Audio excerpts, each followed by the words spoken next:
السلام علیکم ورحمۃ اللہ وبرکاتہ۔ اللہم صلی علی سیدنا و مولانا محمد وعلی آل سیدنا و مولانا محمد وبارک وسلم وصلی علیہ۔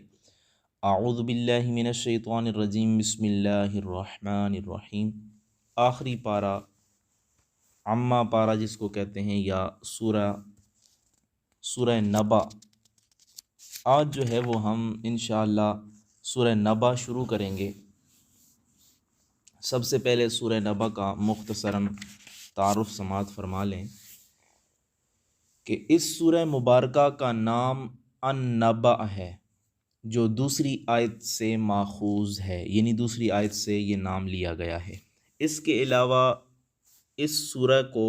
عما بھی کہتے ہیں، اور سورۃ عما یتساءلون بھی کہتے ہیں، اور تساؤل بھی کہا جاتا ہے۔ یہ 2 رکوعوں اور 40 آیاتوں پر مشتمل صورت ہے، اور اس کے کلمات کی تعداد 173 اور حروف کی تعداد 970 ہے۔ اب اس سورہ مبارکہ کا نزول کہاں پہ ہوا، تو تمام علماء اس بات پر اتفاق ہیں کہ عہد نبوت کی ابتدا میں مکہ مکرمہ میں نازل ہوئی۔ اب اس کے مضامین کیا ہیں، تو حضور سرور عالم صلی اللہ تعالی علیہ وآلہ وسلم کی ہر بات ویسے تو اہل مکہ کے لیے حیرت انگیز تھی۔ وہ لوگ حضور علیہ الصلوۃ والسلام کی باتیں سنتے اور حضور علیہ الصلوۃ والسلام کے اعمال کا مشاہدہ کرتے، اور ان پر عجیب قسم کی سراسیمگی طاری ہو جاتی۔ سب کے سب، یا سب سے زیادہ جس چیز نے انہیں پریشان کر رکھا تھا، وہ نبی کریم صلی اللہ تعالی علیہ وآلہ وسلم کا یہ ارشاد تھا کہ اس جہان رنگ و بو کے بعد ایک اور جہاں بھی ہے۔ اس چند روزہ زندگی کے بعد ایک ایسی زندگی بھی ہے کہ جس کی انتہا نہیں۔ قیامت کے دن انہیں اور ان کے آباء و اجداد کو قبروں سے نکال کر رب کائنات کے سامنے پیش کیا جائے گا، اور وہاں ان سے ان کے چھوٹے بڑے اعمال کا حساب لیا جائے گا۔ ان کی عقل، جس کی دقیقہ سنجی، یعنی جس کی آخری انتہا پر انہیں بڑا گمنڈ تھا،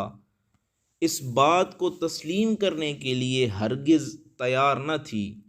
ہزاروں صدیوں کی پہنائیوں میں ان کی مشت غبار کے بکھرے ہوئے ذرے کون جمع کرے گا، اور پھر ان میں روح کیسے پھونکی جائے گی؟ وہ اس مسئلے پر شب و روز غور کرتے، آپس میں بحث و تمحیص کرتے۔ ان کی مجلسوں، ان کی محفلوں میں اس موضوع پر گرما گرم مذاکرے ہوتے،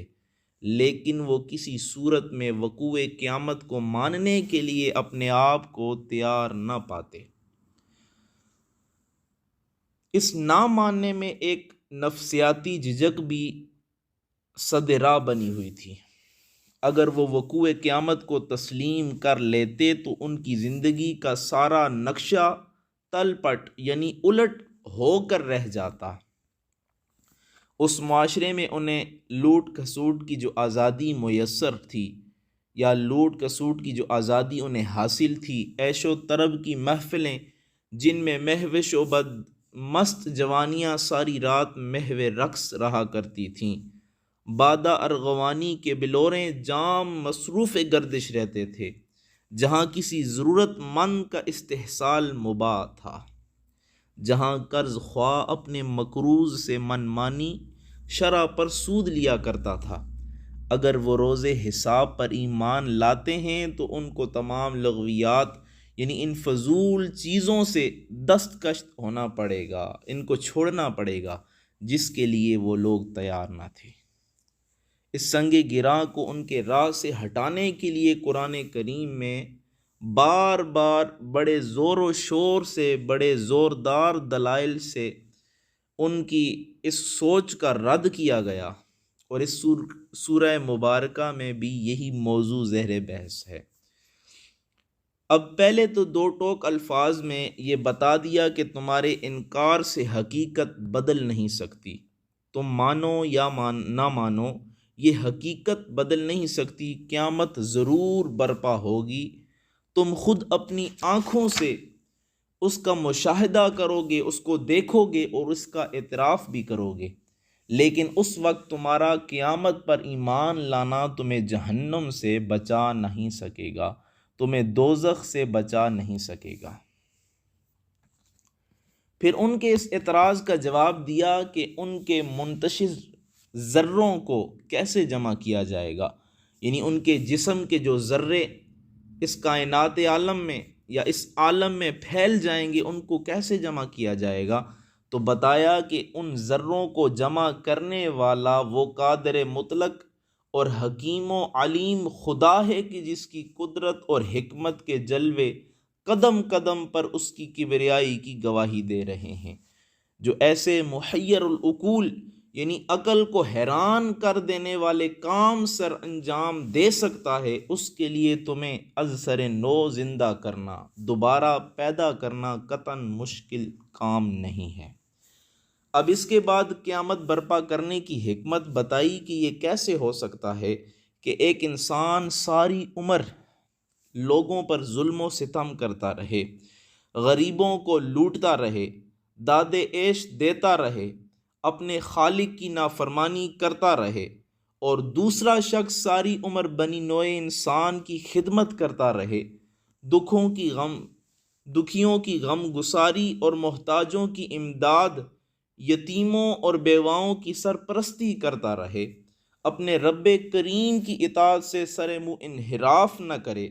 اپنے رب کریم کے حکم سے منہ کو نہ پھیرے، ان دو شخصوں کے عملوں میں اتنے سنگین تفاوت کے باوجود اس کا نتیجہ ایک ہو، یعنی دونوں کے عمل جدا جدا ہوں اور ان کا نتیجہ ایک ہو، اس سے بڑی ناانصافی اور ظلم کیا ہو سکتا ہے۔ بتا دیا قیامت برپا کرنے میں حکمت الہی یہ ہے کہ بدکاروں کو ان کی بدی کی سزا دی جائے گی اور نیکوں کو ان کی نیکی کا اجر عظیم عطا کیا جائے گا۔ اب آخر میں اس غلط فہمی کا بھی ازالہ کر دیا جس میں اکثر کفار مبتلا تھے۔ وہ کہا کرتے تھے کہ اگر قیامت آ بھی گئی تو اس روز بھی اللہ تعالیٰ نعمتیں ہمیں ہی عطا فرمائے گا، یا اللہ کی نعمتیں ہمیں ہی ملیں گی، ہمیں جو عزت اور سرفرازی اس دنیا میں نصیب ہوئی ہے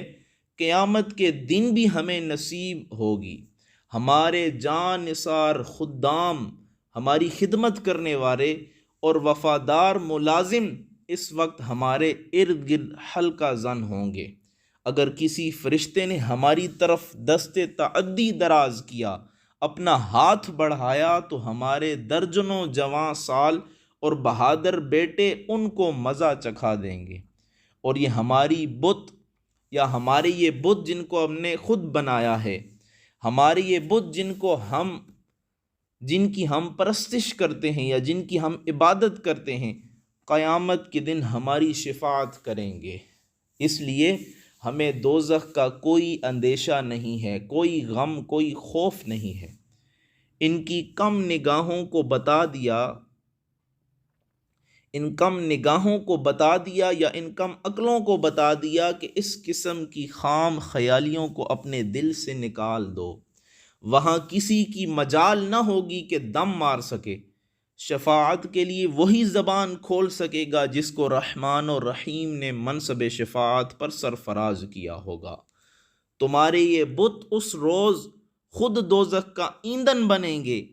تمہاری نجات کا انہیں کب خیال ہوگا؟ آخر میں تنبیہ فرما دی کہ آج راہ حق اختیار کر لو، دین اسلام قبول کر لو، حضور علیہ الصلوۃ والسلام جو سیدھا رستہ تمہیں بتا رہے ہیں اس پر چل پڑو، اس فرصت کو غنیمت جانو، ورنہ قیامت کے روز تمہاری حالت اتنی ناگفتہ بے ہوگی، یعنی بیان کے قابل نہ ہوگی کہ تم اپنی زندگی سے بیزار ہو گئے اور حسرت کے باعث یہ کہہ رہے ہوگے کہ یا لیتنی کنت ترابا، کہ کاش میں مٹی ہو جاتا، یعنی کاش میں پیدا ہی نہ ہوتا یا میں مٹی بنا دیا گیا ہوتا، تو اس وقت تم حسرت سے یہ کہہ رہے ہوگے، تو ابھی تمہارے پاس وقت ہے، تم خالق کائنات کی اطاعت کرو، اس کے حبیب کی اطاعت کرو، اور اس کے محبوب جو لے کر آئے ہیں اس کو تسلیم کرو اور اس پر عمل کرنا شروع کر دو۔ تو یہ مختصر سا تعارف تھا۔ سورۃ النبأ مکیۃ وہی 40 آیۃ وفیہا رکوعان۔ سورہ نبا مکی ہے اور یہ 40 آیتوں پر مشتمل ہے اور اس میں 2 رکوع ہیں۔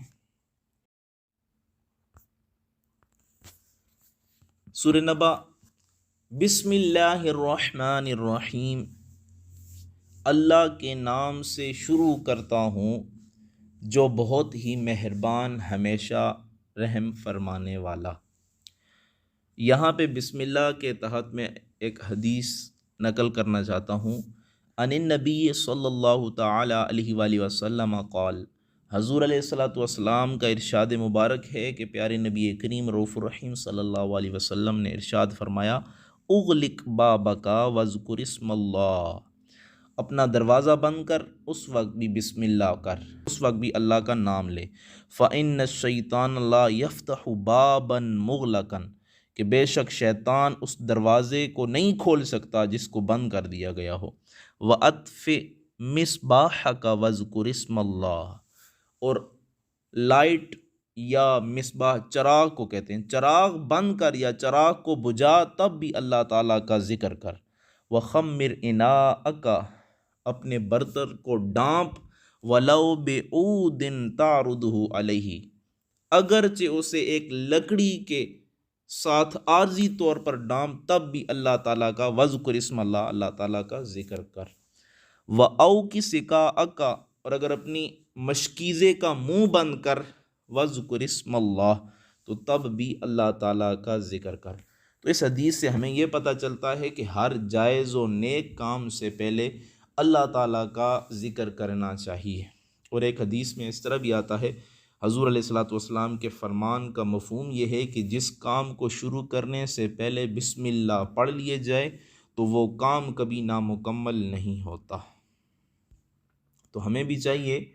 کہ ہر جائز و نیک کام سے پہلے اللہ تعالیٰ کا ذکر کر لینا چاہیے، بسم اللہ پڑھ لینا چاہیے۔ تو ہم نے اب یہ سورت شروع کی ہے، ویسے بھی سورت سے پہلے بسم اللہ پڑھنی سنت ہے، اور اعوذ باللہ پڑھنا، قرآن کریم میں اعوذ باللہ پڑھنا یہ واجب ہے اور بسم اللہ پڑھنا سنت ہے۔ تو آئیں سورت شروع کرتے ہیں۔ اعوذ باللہ من الشیطان الرجیم، بسم اللہ الرحمن الرحیم، عَمَّ يَتَسَاءَلُونَ عَنِ النَّبَإِ الْعَظِيمِ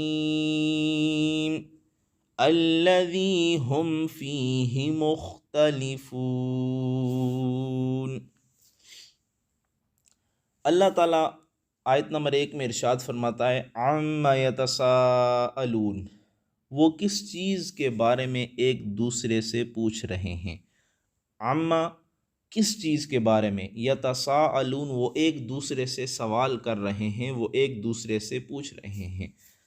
عن النبأ العظیم، کیا وہ اس بڑی اور اہم خبر کے بارے میں پوچھ رہے ہیں، الذی ہم فیہ مختلفون، جس میں وہ اختلاف کرتے رہتے ہیں۔ اب عم یتساءلون میں علماء اس کی تفسیر یوں بیان کرتے ہیں، اور اس کی تفسیر ضیاء الامت رحمۃ اللہ تعالی علیہ پیر محمد کرم شاہ آپ فرماتے ہیں رحمۃ اللہ تعالی علیہ، آپ فرماتے ہیں کہ یہ صورت ان صورتوں میں سے ایک ہے جو اعلان نبوت اور آغاز دعوت کی ابتدائی سالوں میں نازل ہوئیں،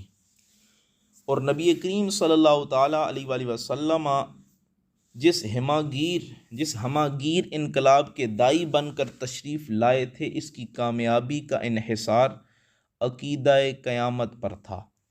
اور اسی عقیدے کو تسلیم کرنا کفار مکہ کے لیے از حد مشکل کام تھا، اس لیے کہ اس صورت میں بھی قیامت کے بارے میں کفار کی غلط فہمیوں کو دور کیا جا رہا ہے، اور ان کے سامنے اپنی قدرت کاملہ کے ایسے دلائل پیش کیے جا رہے ہیں کہ اگر وہ تعصب سے بلند ہو کر ان میں غور کریں تو انہیں وقوع قیامت پر یقین آ جائے گا، اور اس کے انعقاد میں جو گوناگوں حکمتیں ہیں وہ ان پر آشکارا ہو جائیں گی۔ اب یہاں پہ جو عما کا لفظ ہے اصل میں یہ ان اور ما تھا۔ ما استفہامیہ سوال کے لیے ہے، پر جب یہ حرف جارہ داخل ہو تو تخفیف کے لیے، اگر تخفیف کے لیے ہے اور الف کو گرا دیتے ہیں، جیسے لما، فیما یا عما۔ نیز اس طرح ما استفہامیہ اور یہ خبریہ میں امتیاز ہو جاتا ہے، یعنی ان دونوں میں یہ فرق بیان کرنے کے لیے آتا ہے۔ پوچھا جا رہا ہے یہاں پہ کہ یہ مکہ کے سردار کس موضوع پر تبادلہ خیال کرتے رہتے ہیں، کس چیز کے بارے میں ایک دوسرے سے پوچھ گچھ کر رہے ہیں۔ دوسری آیت میں خود بتا دیا کہ یہ بحث و تمہیس، یہ چیم و گوئیاں ایک بڑی اہم خبر کے بارے میں ہو رہی ہیں۔ اور علامہ راغب اصفہانی رحمۃ اللہ تعالی علیہ اپنی مشہور کتاب مفردات القرآن میں لکھتے ہیں کہ ان نبع سے مراد خبر ذو فائدۃ عظیمہ، کہ نبع سے مراد اس خبر کو کہتے ہیں کہ جس میں بہت بڑا فائدہ ہو، اور اس کو پھر عظیم کی صفت سے موصوف کیا، یعنی نبع ایک پہلے ہی بڑی خبر کو کہتے ہیں، پھر اب اس کے ساتھ ایک اور صفت عظیم بھی لگا دی، یعنی یہ خبر معمولی قسم کی نہیں ہے کہ جس کا جاننا یا نہ جاننا برابر ہے، بلکہ اس خبر کا بہت بڑا فائدہ ہے، اور یہ اپنی ذات میں بہت ہی بڑی اور اہم ہے۔ اور اکثر مفسرین کی یہی رائے ہے کہ اس سے مراد قیامت کے وقوع کی خبر ہے۔ اب الذی ہم فیہ مختلفون، جس میں وہ اختلاف کرتے رہتے ہیں، علماء فرماتے ہیں کہ فرما دیا کہ ان کی یہ چیم و گوئیاں بحث و تمیز کا کوئی نتیجہ برآمد نہیں ہوا، اس کے بارے میں وہ متفق الرائے نہیں ہیں، یعنی ایک رائے پر وہ قائم نہیں ہیں، بلکہ بھانت بھانت کی بولیاں بول رہے ہیں، کبھی کوئی کیا کہتا ہے، کبھی کوئی کیا کہتا ہے۔ اس کے بارے میں ان کی آراء کے اختلاف کی کوئی حد نہیں ہے۔ بعض لوگ وقوع قیامت کو اس لیے ناممکن کہتے ہیں کہ ان کے نزدیک یہ دنیا یا یہ عالم قدیم ہے، اور ان کا عقیدہ ہے کہ یہ نیلگوں آسمان، اس میں آویزاں اربوں چمکتے دمکتے ستارے، یہ سورج، یہ چاند، یہ فلک بوس پہاڑ، یہ مختلف عناصر، یہ سب چیزیں ہمیشہ ہمیشہ یوں ہی برقرار رہیں گی، ان کے درم برم ہو جانے کا سوال ہی پیدا نہیں ہوتا، اور نہ ان کو دھرم برم کر دینا کوئی حکیمانہ فعل ہے۔ اس لیے قیامت کے بارے میں جو کچھ ہمیں بتایا جا رہا ہے یہ سب من گڑت باتیں ہیں، یہ سب ان کی سوچیں تھیں، اور بعد کا یہ خیال ہے کہ ہماری صرف یہی دنیاوی زندگی ہے، اس کے بعد اور کوئی زندگی نہیں ہے۔ اور وہ یہ کہتے تھے کہ ان ہی الا حیاتنا الدنیا وما نحن بمبعوثین، کہ بس ہماری یہی دنیاوی زندگی ہے اور ہمیں دوبارہ زندہ کر کے ہرگز نہیں اٹھایا جائے گا۔ اس کی وجہ ان کے نزدیک یہ ہے کہ وہ کہا کرتے تھے من یحیی العظام وہی رمیم، جب ہماری ہڈیاں بوسیدہ ہو جائیں گی، گل سڑ جائیں گی، وہ مٹی میں مل جائیں گی، اور ہوا کے جھونکے انہیں صدہا بار الٹ پلٹ کر رکھ دیں گے، تو پھر ان کے بکھرے ہوئے ذروں کو جمع کرنا قطعاً ممکن نہیں، یا قطعاً ناممکن ہوگا۔ اور بعض لوگ قیامت کو ناممکن تو خیال نہیں کرتے، یہ نہیں کہتے کہ قیامت ممکن ہی نہیں ہے، وہ کہتے ہیں قیامت تو ممکن ہے، لیکن انہیں یہ بھی یقین نہ تھا کہ قیامت ضرور آئے گی، اور وہ گوما گو کی کیفیت میں مبتلا تھے، یعنی متذبذب کا شکار تھے۔ وہ یوں کہتے تھے کہ ان ظن الا ظن وما نحن بمستيقنين، یعنی وہ اس میں متذبذب کا شکار تھے، اور بعد اس غلط فہمی میں مبتلا تھے کہ پہلے تو قیامت برپا ہی نہ ہوگی، اور اگر بفرض محال فرض کر لیا جائے کہ برپا ہوئی بھی تو اس روز بھی اللہ تعالیٰ اپنے لطف و احسان سے ہمیں ہی سرفراز فرمائے گا، یہ لوگ جو آج غربت کے شکنجے میں کسے ہوئے ہیں، پھنسے ہوئے ہیں، ان کا اس روز بھی کوئی پرسان حال نہ ہوگا، کوئی حال پوچھنے والا نہ ہوگا۔ ان میں سے کئی ایسے لوگ بھی تھے جنہیں علماء نصارہ کے پاس اٹھنے بیٹھنے کا موقع ملا تھا، یعنی نصرانیوں کے پاس اٹھنے بیٹھنے کا موقع ملا، وہ علماء کے پاس بیٹھتے تھے اور ان کی باتوں سے متاثر ہو کر وہ اگرچہ جسمانی باسط کے قائل تو نہ تھے، یعنی یہ جسم دوبارہ زندہ کیا جائے گا اس کے قائل نہ تھے، لیکن وہ روحانی باسط کو تسلیم کرتے تھے۔ وہ یوں سمجھتے تھے کہ ہمیں روحانی طور پر زندہ کیا جائے گا، اور بعض تناسخ کے قائل تھے کہ روح اپنے نیک اور بد اعمال کے بعد جسم بدلتی رہتی ہے وغیرہ وغیرہ۔ آگے اللہ تعالیٰ ارشاد فرماتا ہے کلا سیعلمون، یقیناً وہ اسے جان لیں گے، ثم کلا سیعلمون، پھر یقیناً وہ اسے جان لیں گے کہ قیامت برحق ہے۔ اس آیت اور اس کے بعد والی آیات میں ارشاد فرمایا کہ کفار جیسی باتیں کر رہے ہیں در حقیقت ویسا نہیں ہے، اور جب قیامت کے دن اصل حقیقت کھل کر سامنے آ جائے گی تو وہ اس وقت اپنے انکار کا انجام خود ہی جان لیں گے، اور پھر یہ خبردار ہو جائیں گے کہ اس وقت وہ اپنے انکار کا انجام جان چکے ہوں گے، اور پھر وہ افسوس منائیں گے کہ کاش ہم نے دنیا میں اللہ تعالیٰ کی قدرت کاملہ پر یقین لایا ہوتا تو آج ہمارے ساتھ اچھا انجام ہوتا، آج ہمیں جو ہے وہ سزا نہ دی جائے، آج ہمیں جو ہے وہ سزا نہ دی جاتی اگر ہم نے دنیا میں اللہ تعالیٰ کی قدرت پر ایمان لایا ہوتا، حضور علیہ الصلاۃ والسلام کی باتوں پر یقین کر کے اللہ تعالیٰ کی قدرت کاملہ کو مان لیا ہوتا۔ اللہ فرماتا ہے کلا سیعلمون، یقیناً وہ اسے جان لیں گے، ثم کلا سیعلمون، پھر یقیناً وہ اسے جان لیں گے کہ قیامت برحق ہے، یعنی جب قیامت برپا ہوگی وہ اسے دیکھیں گے، اس کی نشانیوں کو دیکھیں گے تو پھر وہ جان لیں گے۔ آگے اللہ فرماتا ہے الم نجعل الارض مہادا، اب اللہ تعالیٰ انہیں غور و فکر کی دعوت دے رہا ہے کہ اس دنیا میں غور و فکر کرو، اس عالم میں غور و فکر کرو۔ الم نجعل الارض مہادا، کیا ہم نے نہیں بنا دیا زمین کو بچھونا؟ منکرین قیامت سے پوچھا جا رہا ہے کہ کیا ہم نے اس کرۂ ارض کو تمہارے لیے بچھونے کی طرح آرام دہ نہیں بنا دیا؟ تمہاری بقا، تمہاری نشو و نما، تمہارے آرام و آسائش کے لیے جو جو چیزیں اس میں مطلوب تھیں وہ ساری کی ساری اس میں رکھ دیں، سب کی سب بڑی فیاضی سے تمہارے لیے اس میں مہیا کر دی گئی ہیں، حد نگاہ تک پھیلے ہوئے زرخیز میدان اس میں موجود ہیں، ان میں لہلہاتے ہوئے کھیت ہیں، سرسبز باغات ہیں، ابلتے ہوئے چشمے موجود ہیں، ٹھنڈے اور میٹھے پانی کے دریا کس نے بہائے ہیں اس زمین پر؟ جس علیم و قدیر نے تمہیں زندہ و سلامت رکھنے کے لیے کمال حکمت سے ہر چیز فراہم کر دی ہے، کیا وہ اس بات پر قادر نہیں ہے کہ تمہیں مارنے کے بعد دوبارہ زندہ کر سکے؟ اسی طرح قرآن کریم کی اور بھی بہت ساری آیات ہیں جہاں پہ کفار کو یہ دعوت فکر دی جا رہی ہے کہ آئیں اور اللہ تعالیٰ کی ان تخلیق میں غور و فکر کریں۔ اللہ فرماتا ہے افلا ينظرون الى الابل كيف خلقت، کیا یہ لوگ غور سے اونٹ کو نہیں دیکھتے کہ اسے کیسے عجیب طرح پیدا کیا گیا؟ وَإِلَى السَّمَاءِ كَيْفَ رُفِعَتْ، اور آسمان کی طرف نہیں دیکھتے کہ اسے کیسے بلند کیا گیا؟ وَإِلَى الْجِبَالِ كَيْفَ نُصِبَتْ، اور پہاڑوں کی طرف کہ انہیں کیسے نصب کیا گیا، اور پہاڑوں کی طرف نہیں دیکھتے کہ انہیں کیسے نصب کیا گیا؟ وَإِلَى الْأَرْضِ كَيْفَ سُطِحَتْ، اور زمین کی طرف کہ اسے کیسے بچھایا گیا ہے، ہموار زمین ہے۔ آگے اللہ تعالیٰ سورہ نبا آگے فرماتا ہے وَالْجِبَالَ أَوْتَادًا، اور پہاڑوں کو بنا دیا میخیں، اور پہاڑوں کو میخیں کیا ہم نے نہیں بنایا؟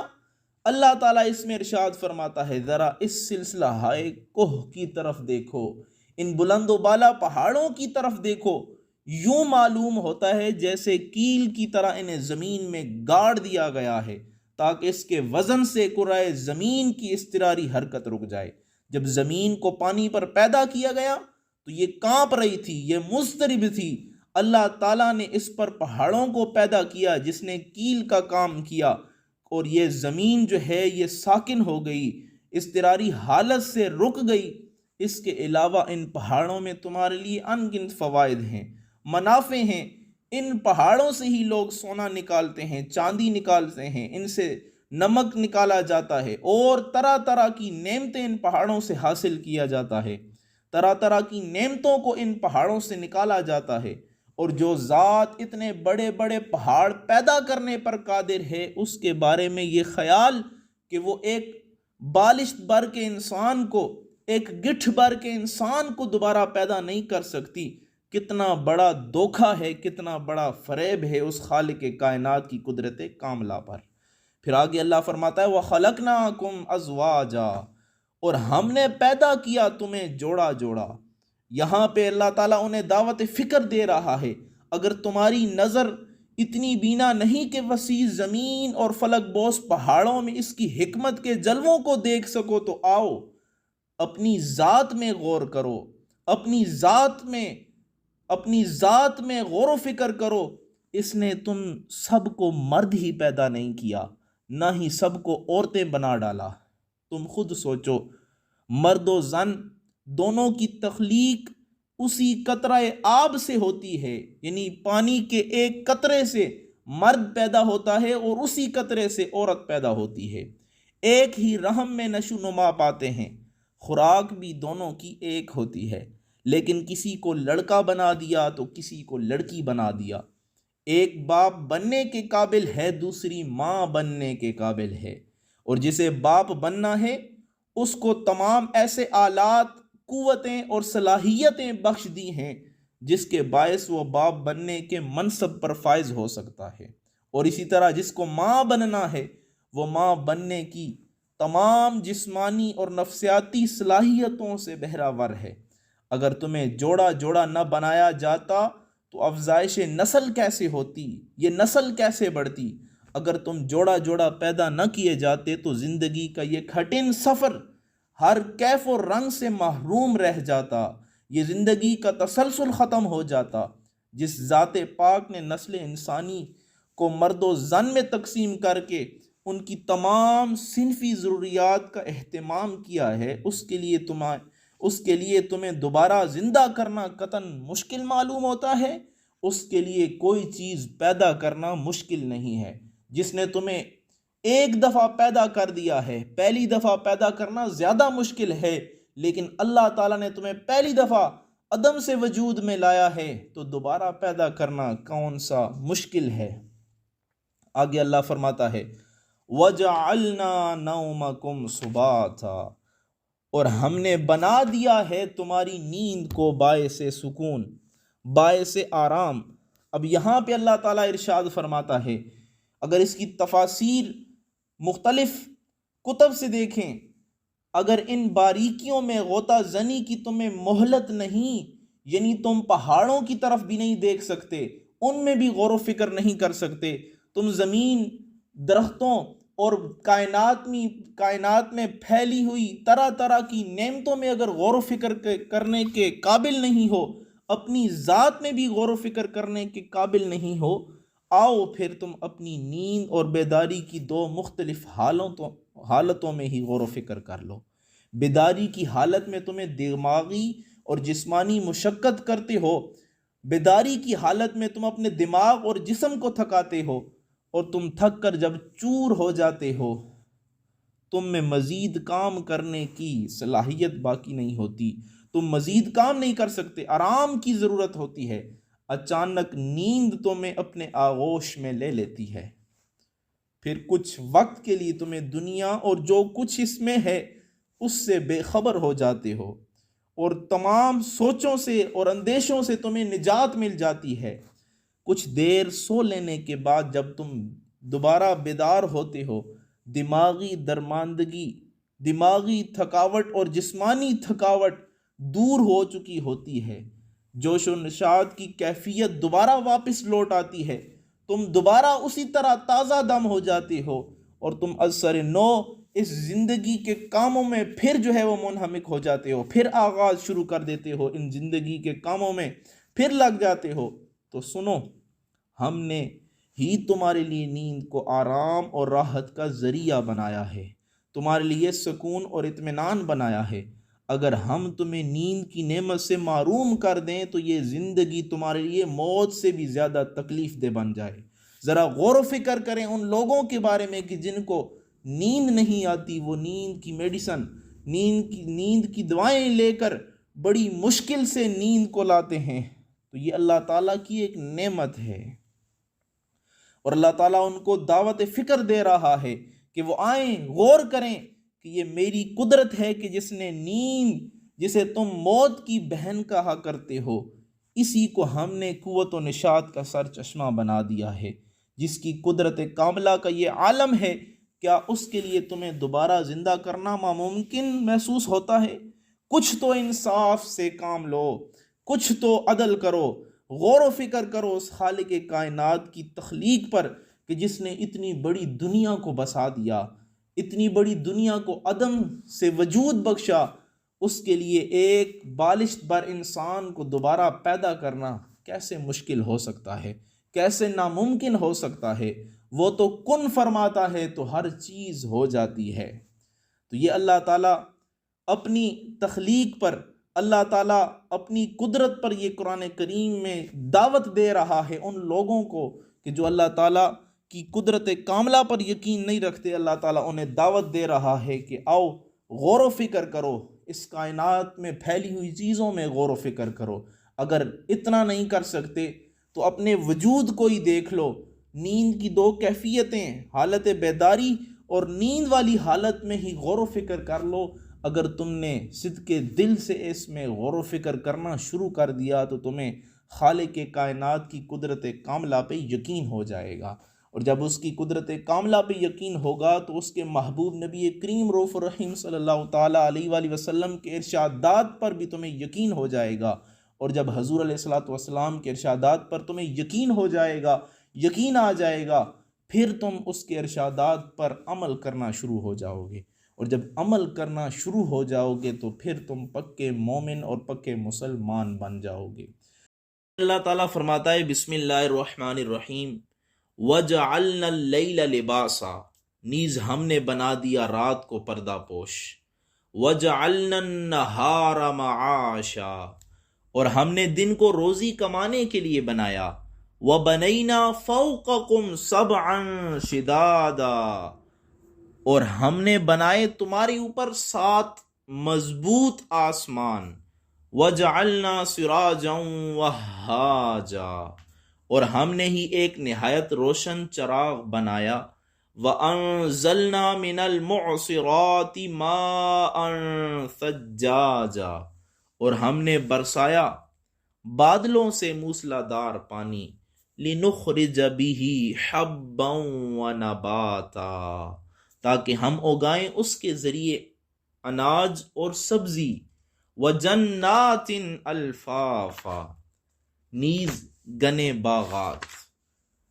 اب یہاں پہ آیت نمبر 10 میں اللہ تعالیٰ ارشاد فرماتا ہے وَجَعَلْنَا اللَّيْلَ لِبَاسًا، نیز ہم نے بنا دیا رات کو پردہ پوش۔ اس کی تفسیر میں حضور ضیاء الامت پیر محمد کرم شاہ الازہری رحمۃ اللہ تعالی علیہ، دارالعلوم محمدیہ غوثیہ بیرا شریف کے مؤسس اول، آپ اس کی تفسیر یوں لکھتے ہیں کہ اللہ تعالیٰ کفار کو اور ہر انسان کو کہ جو اللہ تعالیٰ کے وجود کا منکر ہے، اسے دعوت دی جا رہی ہے، اسے دعوت فکر دی جا رہی ہے کہ ذرا شب و روز کے اس تسلسل پر غور کرو۔ رات آتی ہے، ساری کائنات پہ اندھیرے کا پردہ ڈال دیا جاتا ہے، ہر چھوٹی بڑی چیز اس میں لپٹ کر رہ جاتی ہے۔ جو کام دن کے اجالے میں تم نہیں کر سکتے، وہ رات کی اس تاریکی میں تم بلا تکلف انجام دے سکتے ہو۔ دن بھر کی تگ و دو کے بعد تم گھر واپس آتے ہو،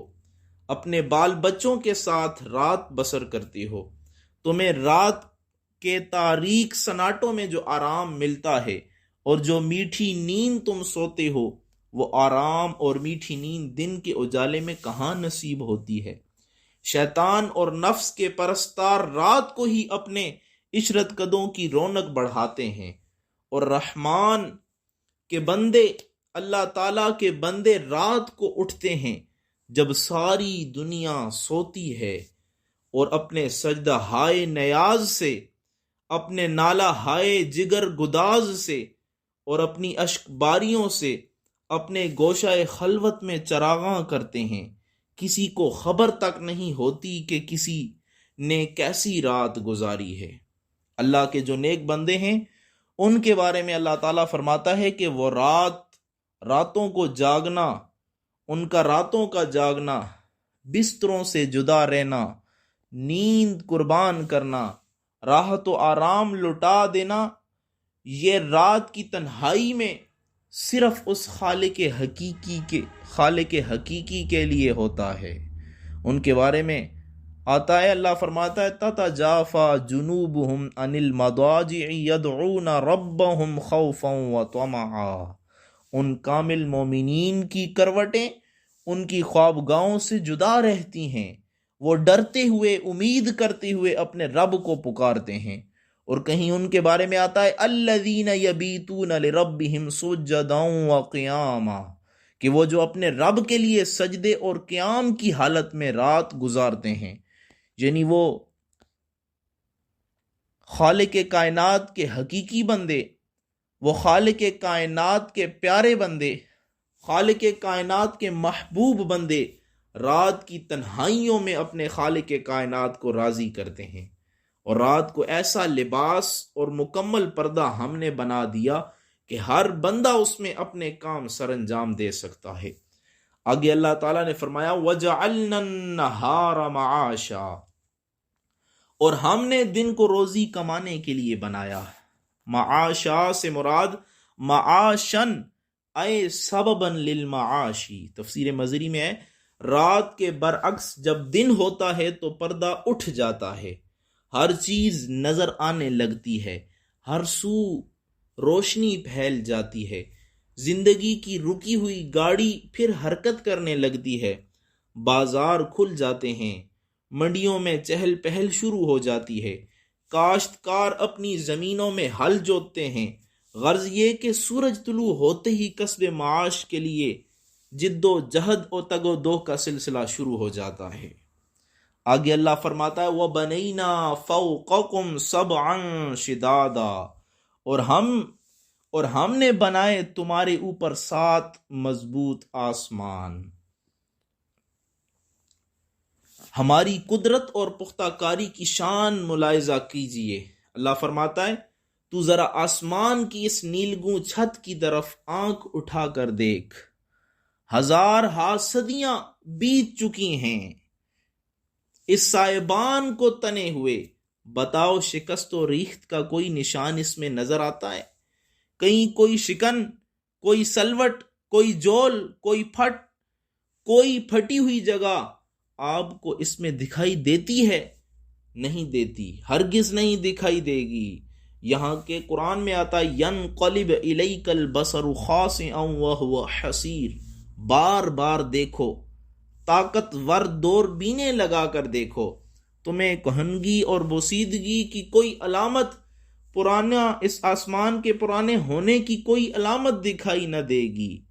ان کو اتنا مضبوط بنا دیا گیا ہے کہ بے شمار ستارے اس میں محو گردش ہیں، لیکن کسی کی مجال نہیں ہے کہ اپنے مدار سے سرمو سرک سکے، تیز روی یا سست گامی کا مظاہرہ کرے،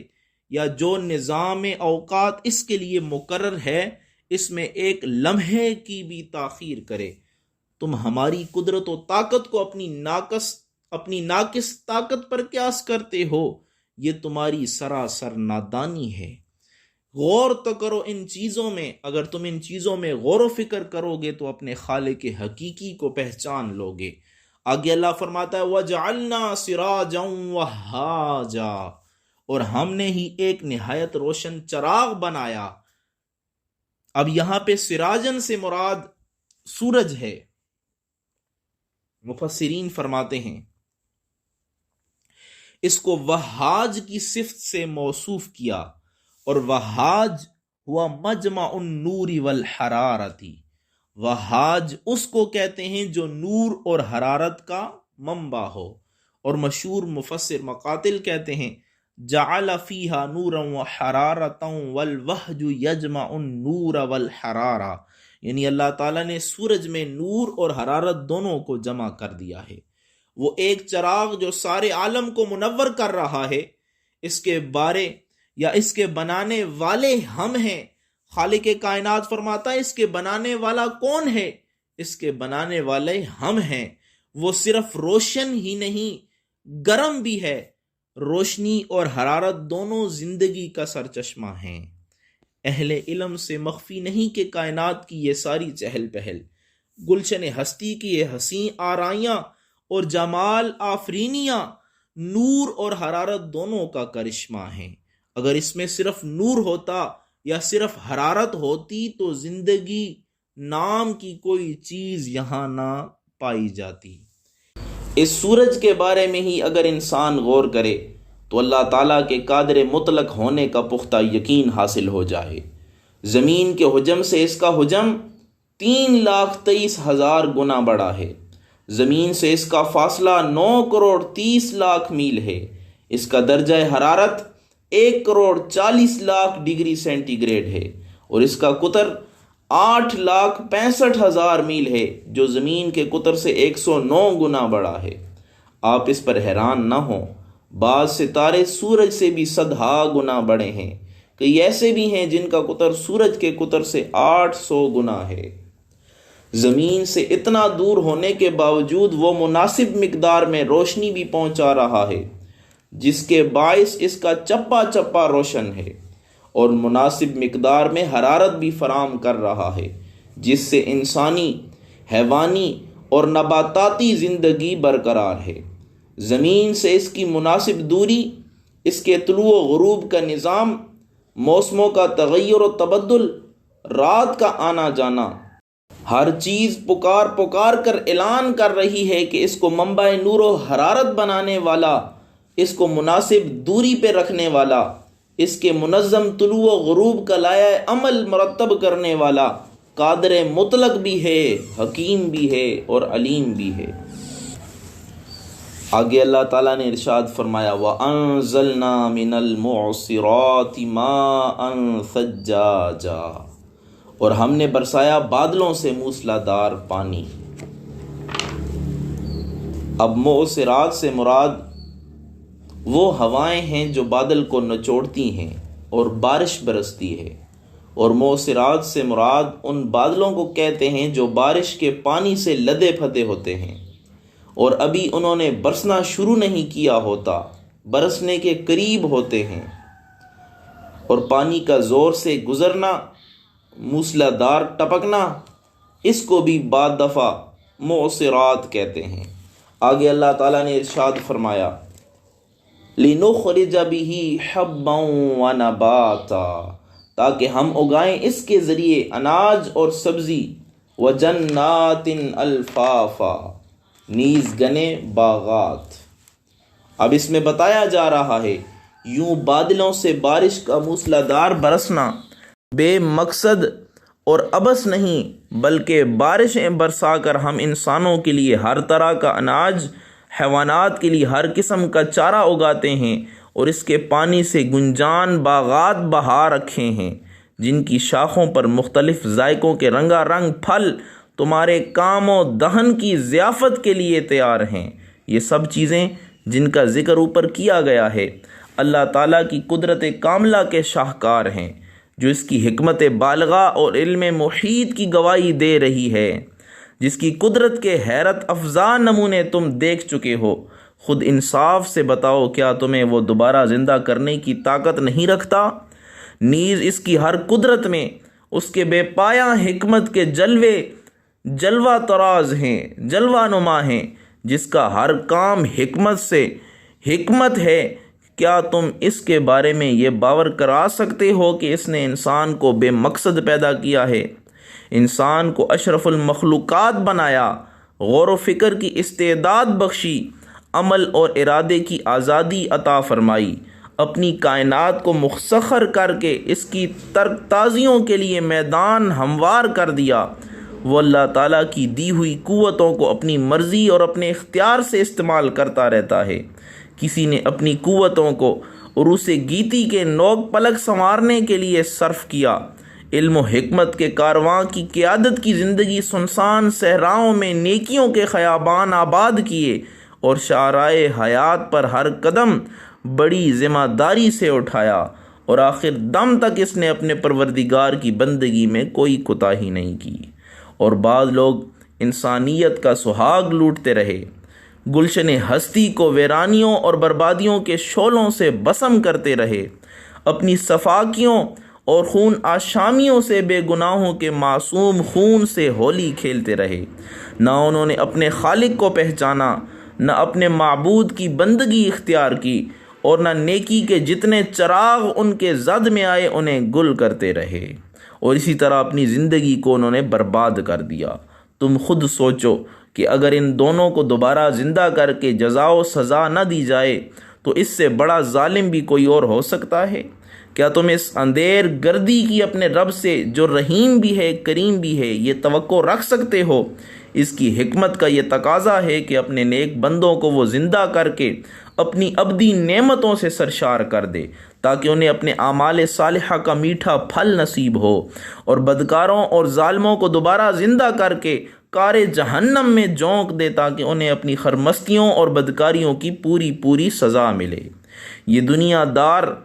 دنیا دار العمل ہے، اور وہ عمل جس پر کوئی نتیجہ مرتب نہ ہو وہ فضول اور عبث ہے۔ اس دار العمل میں انسان کو اس کے اعمال کی پوری جزا نہیں مل سکتی۔ خود بتائیے کہ جو حق کی سربلندی کے لیے اپنے وطن اور قوم کی آزادی کے حصول کے لیے لقمہ اجل بنا، اس کو اس دنیا میں اس کا کیا اجر ملا؟ کیا آپ اس عمل کو اتنا مہمل سمجھتے ہیں، اتنا بیکار سمجھتے ہیں کہ اس کا اسے کوئی اجر نہیں ملنا چاہیے؟ اس لیے اللہ تعالیٰ کی حکمت اس امر کی متقاضی ہے، اس امر کا تقاضا کرتی ہے کہ اس زندگی کے بعد اور زندگی ہو، اس فنا ہو جانے والی دنیا کے بعد ایک اور جہاں ہو، جہاں ہر شخص کو اپنے نیک و بد اعمال کی پوری جزا ملے۔